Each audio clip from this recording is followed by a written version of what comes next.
Now the next branch is biochemistry. Bio means relevancy with living organisms.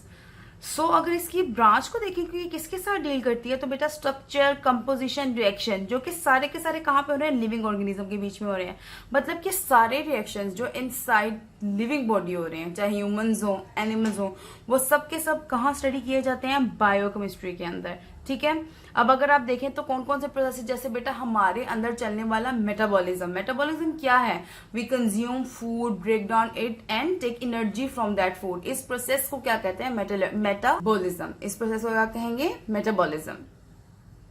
सो बेटा आपने इसी चीज को देखना है। अब ये हमें हमारी लाइफ में कहाँ कहाँ हेल्प कर रही होती है, मेडिसिन इंडस्ट्री में, फूड एंड साइंसेज में, एग्रीकल्चर में ही बेटा ये जितनी भी चीजें हमारे प्लांट से रिलेटेड हैं, ये सब कुछ कहाँ पे आती हैं, एग्रीकल्चर साइंसेज के अंदर आती हैं।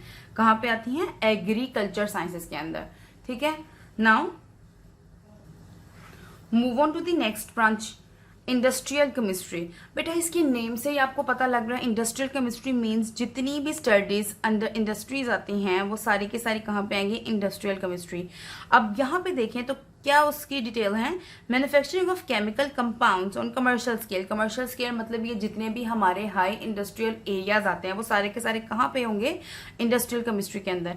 अच्छा बेटा अब यहाँ पे हम कहें कौन से केमिकल्स कमर्शियल स्केल पे बन रहे हैं, बेटा हमारे पास बहुत सारे ऐसे केमिकल्स बन रहे हैं, जैसे ऑक्सीजन है, अगर हम यहाँ पे कहें ऑक्सीजन, क्लोरीन, ETC। इसी तरह बहुत सारे केमिकल्स आपके कहाँ पे बन रहे हैं, इंडस्ट्रीज के अंदर। अमोनिया है, caustic soda, nitric acid, sulphuric acid, ये सब चीजें जो हम लोग यूज करते हैं अपनी लैब में और उसके अलावा कॉमन लाइफ में, वो कहाँ पे प्रोड्यूस होती हैं, इंडस्ट्रीज के अंदर। इसके अलावा हमें क्या होता है, इंडस्ट्रियल केमिस्ट्री के अंदर हम ये भी स्टडी करते हैं कि रॉ मटीरियल इंडस्ट्री का जो है वो कहाँ से किस तरह से मैन्युफैक्चर होकर इंडस्ट्री तक पहुंचता है। उसमें आ जाती है आपकी पेपर इंडस्ट्री, टेक्सटाइल इंडस्ट्री। बेटा जाहिर बात है चीजों की फॉर्मेशन, कंपोजिशन, ये सारी की सारी स्टडी करने से हम उसकी क्वालिटी को इम्प्रूव कर सकते हैं, इसीलिए स्टडी किया जाता है ये सब कुछ under industrial chemistry. Now move on to the next branch, nuclear chemistry. इसके नेम से आपको पता लग रहा है something about radio activities, radiations. अब अगर हम चलें तो इसमें क्या है, radio activity, nuclear processes and its property. जो न्यूक्लियर प्रोसेसेस हैं हमारी एनर्जी प्रोडक्शन के एरियाज में ज्यादातर ये चीज स्टडी की जाती है। तो सब के सब इन रेडियो एक्टिव एलिमेंट्स की स्टडी करना और इनकी प्रॉपर्टीज को देखना और उनको अपने बेनिफिट्स के लिए यूज करना, ये सब चीजें किसके अंदर आती हैं, न्यूक्लियर केमिस्ट्री के अंदर। अब हम लोग इसको कहाँ यूज कर रहे हैं बेटा, रेडियोथेरेपी। रेडियोथेरेपी क्या है बेटा, ये कैंसर के जो पेशेंट्स होते हैं, आप कभी इनको देखा करें, इनके लिए हमारे पास कीमोथेरेपीज चल रही होती हैं, इन पे रेडिएशन लगाए जाते हैं। जैसे बेटा ब्लड कैंसर का जो पेशेंट है, अब ये तो पॉसिबल ही नहीं है कि उसको लेके जाए उसका पूरा का पूरा ब्लड रिमूव करके नया ब्लड लगा दिया जाए। तो क्या किया जाता है, रेडियोथेरेपी के जरिए रेडिएशन उसकी बॉडी के अंदर एंटर किए जाते हैं, जो कि उसके अंदर मौजूद जर्म्स को किल करती है।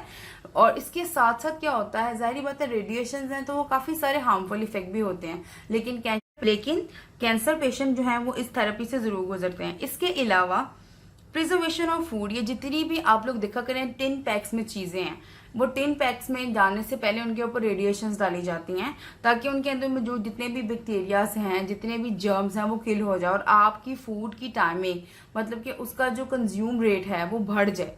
क्योंकि अगर आप लोग किसी भी चीज को ज्यादा देर रखेंगे, आपको पता है कि वो डिके प्रोसेस को फॉलो अप कर लेती हैं, तो जब उसके ऊपर रेडिएशन और उसको केमिकल प्रोसेस से गुजार दिया जाता है तो उसका लाइफ स्पैन थोड़ा इंक्रीज हो जाता है। उसके अलावा इलेक्ट्रिकल पावर जनरेशन, ये तो इसका ऐसा यूज है जो कि आप सब खुद ही ऑब्जर्व करते हैं बेटा। हमारी इलेक्ट्रिसिटी जितनी भी प्रोड्यूस हो रही होती है वो न्यूक्लियर रिएक्टर्स के जरिए न्यूक्लियर प्रोसेसेस को फॉलो अप करके हो रही होती है। तो ये सब चीजों की स्टडी किस ब्रांच के अंदर आती है, न्यूक्लियर केमिस्ट्री के अंदर आती है।